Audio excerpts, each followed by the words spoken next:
Hello friends, मैं doctor दीक्षा सक्सेना स्वागत करती हूँ आपका हमारे यूट्यूब चैनल प्रेम रूप हॉस्पिटल में। आज जिस टॉपिक पर मैं आपको बताना चाहूँगी वो टॉपिक है एबनॉर्मल यूटेराइन ब्लीडिंग। एक ऐसी समस्या जिससे आज के समय पे 30% महिलाएं सफ़र कर रही हैं या हमारे पास रेगुलरिटी बेसिस पर आ रही हैं। एबनॉर्मल यूटेराइन ब्लीडिंग से समझ सकते हैं यूटरस से जो ब्लीडिंग होती है उसमें कोई भी अबनॉर्मैलिटी आ जाना, जैसे कि उसकी रेगुलरिटी में डिफरेंशिएशन आ जाना या फिर उसकी फ्रीक्वेंसी में डिफरेंशिएशन आ जाना। अबनॉर्मल यूटेराइन ब्लीडिंग को समझने से पहले हमें सबसे पहले जानना ज़रूरी है कि नॉर्मल यूटेराइन ब्लीडिंग या नॉर्मल मेंस्ट्रुएशन ब्लीडिंग क्या होती है।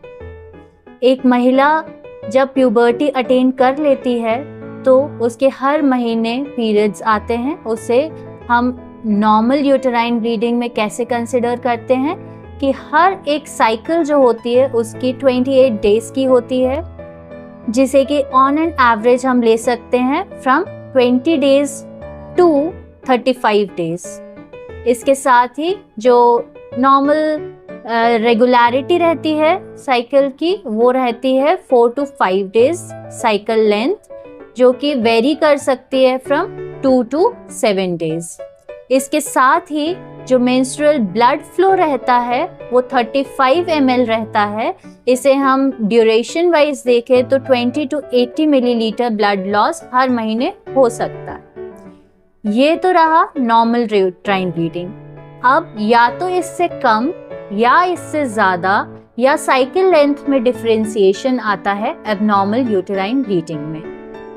अगर हम बात करें एबनॉर्मल यूटेराइन ब्लीडिंग के अलग अलग पैटर्न्स की, तो इसमें सबसे पहले आता है मेनोरेजिया।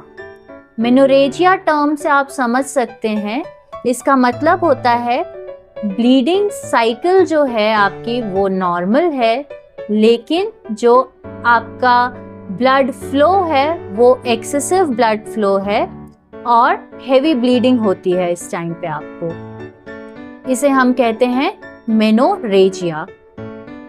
मेनोरेजिया के अलग अलग कॉज हो सकते हैं, जैसे कि इन्फेक्शन हो जाना यूटेरस में, कोई पॉलिप का फॉर्मेशन हो जाना या कोई नियोप्लास्टिक ग्रोथ हो जाना या फिर आपका डिसफंक्शनल ब्लीडिंग होना। नेक्स्ट हम बात करते हैं पॉलीमेनोरिया। पॉलीमेनोरिया टर्म से हमें समझ में आ रहा है पॉली का मतलब बार बार होना। तो पॉलीमेनोरिया में फ्रीक्वेंसी लेंथ जो है वो साइक्लिक रहती है, ब्लीडिंग में वेरी, बट आपको जो साइकिल है वो बार बार रन होती है, जो कि लेस देन 20 डेज होती है। जैसे एक बार आपको पीरियड्स आया और उसके अगले 20 दिन बाद दोबारा आया, फिर अगले 20 दिन बाद दोबारा आया, इसे हम बोलते हैं पॉलीमेनोरिया। इसके भी अलग अलग कॉज होते हैं। तीसरे नंबर पे आता है ओलिगोमेनोरिया। ओलिगोमेनोरिया पॉलीमेनोरिया का ही ऑपोजिट है। पॉलीमेनोरिया में बार बार आपको ब्लीडिंग हो रहा था, रेगुलर साइकिल हो रही थी। ओलिगोमेनोरिया में भी सेम है, लेकिन जो साइकिल लेंथ है वो बढ़ जाती है। जैसे कि वहाँ पे cycle length was less than 20 days, यहाँ पे ओलिगोमेनोरिया में साइकिल लेंथ जो होगी वो मोर देन 35 डेज होगी। इसमें भी फ्रीक्वेंसी वेरी कर सकती है, लेकिन जो ब्लीडिंग है वो आपकी कम या फिर ज़्यादा हो सकती है। नेक्स्ट पैटर्न में आता है हमारा मेट्रोरेजिया। मेट्रोरेजिया का मतलब होता है साइकिल भी इर्रेगुलर है आपकी और ब्लीडिंग जो हो रही है वो भी इर्रेगुलर है। यानी कि इस तरह की परेशानी में महिला को ये नहीं समझ में आता है कि ब्लीडिंग कब होना स्टार्ट हो जाएगी, यानी कि कभी भी अंदाजे नहीं लगा सकते हैं कि कब ब्लीडिंग होने वाली है या नेक्स्ट आपकी साइकिल कब आएगी। इसे हम बोलते हैं मेट्रोरेजिया।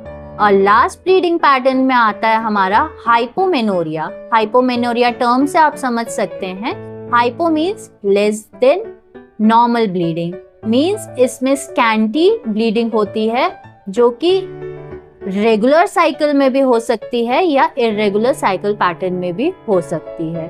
तो ये थे हमारे अबनॉर्मल यूट्राइन ब्लीडिंग के अलग अलग ब्लीडिंग पैटर्न्स, और इन सब के ही अलग अलग कॉजेज भी होते हैं, जिसमें मोस्ट कॉमन कॉज में आता है सेडेंटरी लाइफस्टाइल या फिर PCOS या PCOD का होना, इन्फेक्शन होना, प्रॉपर हाइजीन मेंटेन नहीं करने से, या फिर सबसे कॉमन कॉज होता है आपकी एंडोक्राइन फंक्शनिंग का इर्रेगुलर या फिर खराब हो जाना, या फिर हाइपो या हाइपर एंडोक्राइन फंक्शंस हो जाना।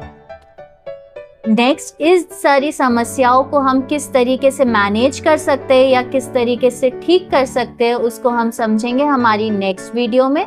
अगर आपको ये वीडियो पसंद आए तो लाइक, शेयर, सब्सक्राइब जरूर करें। Thank you.